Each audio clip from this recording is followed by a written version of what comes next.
So what's up guys, welcome back sa ating panibagong video. So for today's video guys, magre-review and testing po tayo itong latest model ng Xdobo. So ito yung Xdobo tuner.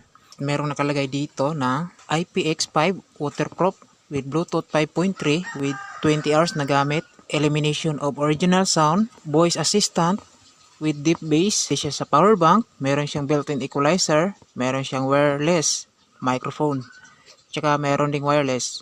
Gandahan dito is meron po siyang UDIS input, TF input, tsaka pwede sa headphone or listen in. Pwede sa EUX input, tsaka meron din siyang equalizer, echo, or reverb. So meron din siyang TWS. So sa kanyang specs dito mga guys, makikita natin meron po siyang frequency response na 20 Hz to 20,000 Hz with signal to noise ratio 85 dB. Battery charge, aabot siya ng 5 hours. So yung input power naman niya is type C na 5 volts with 3 ampere. So kagandahan dito is magagamit natin siya until 20 hours. So depende na sa volume ng ating Bluetooth speaker. Yung kanyang dimension is 283 by 121 by 232 mm. So meron siyang bigat na 4,480 grams.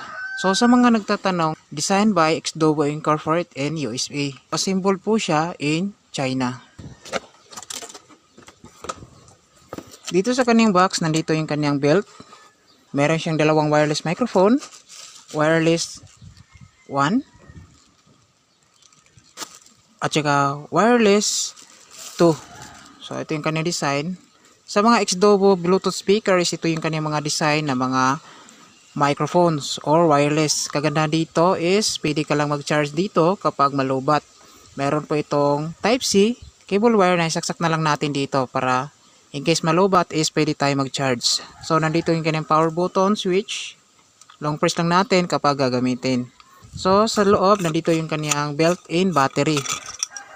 Ayan po siya mga guys.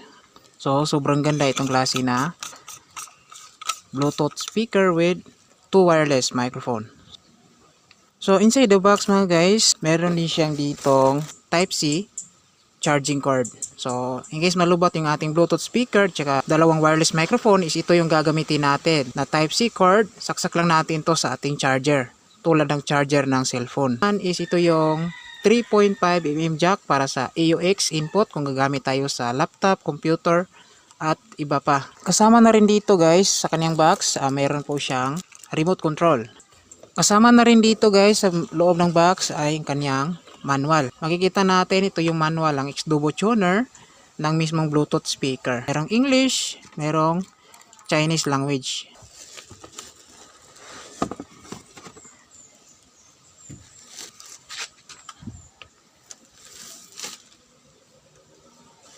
So ito po guys yung main unit ng Xdobo tuner. Napakaganda yung kanyang design tsaka yung kanyang pagkagawa. Mayroon pa itong makapal na screen dito sa harap.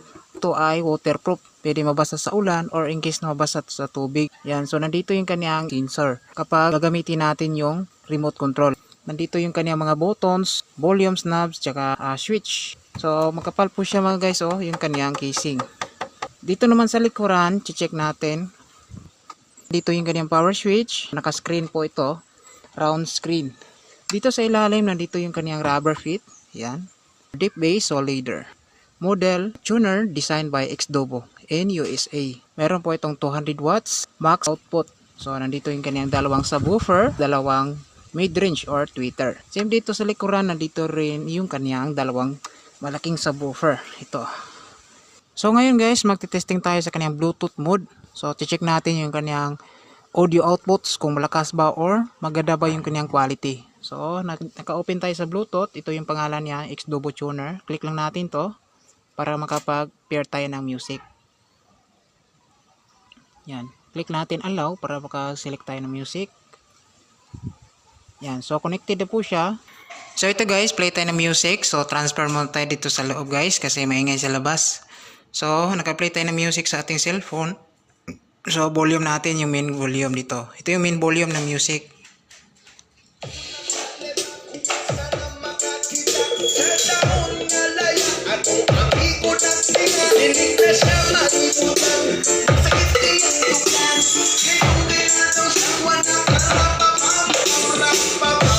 So ito yung bass niya. Ito yung treble.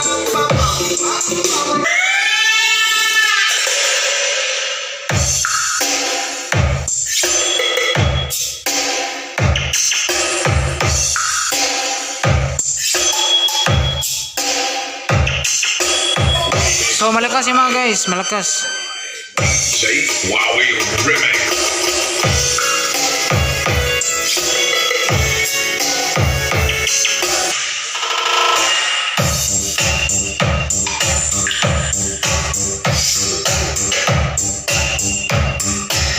So malakas yung mga guys, 200 watts.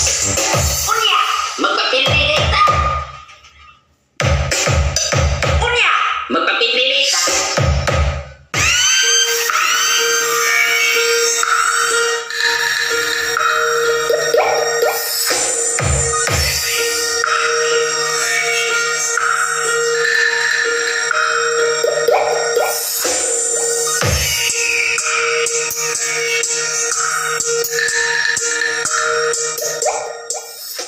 Yan, so natest natin yung kanyang audio. So maganda yung quality. Malakas tapos malinis. Yan, so ngayon titesting naman natin yung kanyang microphone. Kahit sa microphone lang, testing natin mga guys. Ito siya, yung microphone wireless ng Xdobo.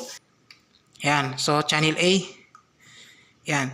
So yung wireless nito, ito, volume niya. Click natin yung mic. Ito. Yan. So, umiilaw yung mic niya. Yan. Meron na siyang audio. Ito yung volume niya sa microphone. So, yung mic treble naka-half. Mic bass naka-half. Yung reverb naka-half. Yung delay, try natin dito sa half. Check natin. Mic check. Check. Hey. Check. Mic check. 1, 2. Hey. Mic check. Sound. Mic check. 1, 2. Hey. Mic check. 1, 2. Hey. Check. Mic check. Testing. Hey. So, pansin natin mga guys, kahit ganito yung distance ng Bluetooth tsaka wireless microphone is hindi po siya agad nagpi-feedback. Ayan, no? So, ganito ganda yung Xdobo tuner ng bagong labas ngayon. Sobrang lakas. Tapos, yung microphone sobrang lakas din. Maganda yung kanyang quality. Ayan. Check. 1, 2. Hey. Check. Ayan. So, dito tayo. Try natin mag-testing dito. So, yung Bluetooth nandoon. Check natin. Check. Hey. 1, 2. Mic check. Check. Hey. Check. 1, 2. Check. So, malakas siya mga guys yung kanyang microphone. So, hindi pa yan naka-full. Yan. So, check naman natin yung isa para makumpleto yung ating demo. So, yung isang wireless, check din natin kung okay din ba.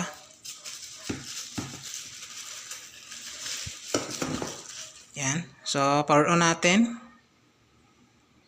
Yan. So, ito yung channel B na wireless microphone. Check natin. So, meron din siyang audio. Yan. Check. Sound. Hey. Check. 1, 2. Check. So, sobrang linaw. Ito ang klase na wireless. Check natin. Check. Hey. 1, 2. Check.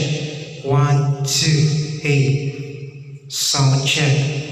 So, ito pala yung Xdobo King Max natin na 140 watts. So, laki lang siya pero malapad yung konti yung Xdobo tuner. Check. Hey. Sound. Mic check. 1, 2. Check. Yan. So, sa kanyang mic guys, sobrang ganda. Malakas tapos marinig mo talaga yung boses mo. Maganda yung kanyang outputs. So, final sound check sa music. Next natin.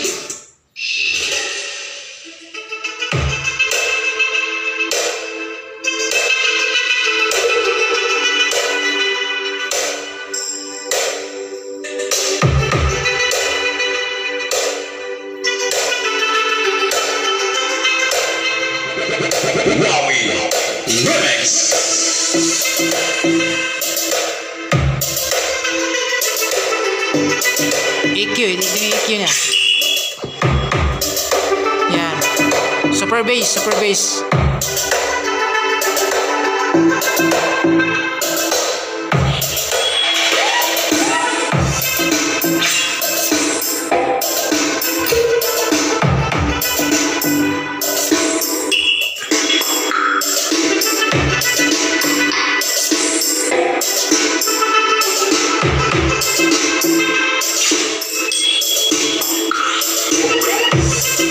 So ito yung normal yan guys, normal. Yan. So malakas yung speaker, dalawang subwoofer, tapos mid-range. So pause, ito yung pause niya, tapos play.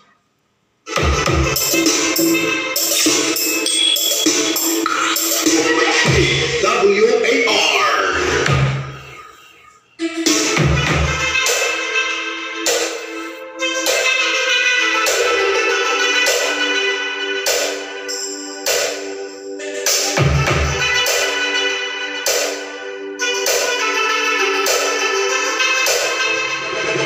Wowie Remix.